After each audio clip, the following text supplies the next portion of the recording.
Stop. Enough! Couldn't you just stay dead?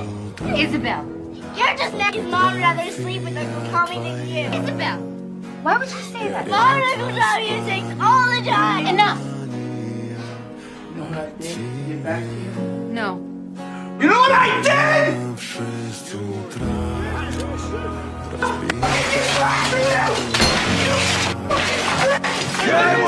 Cut his head off!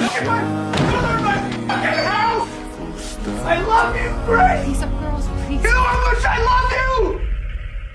You know what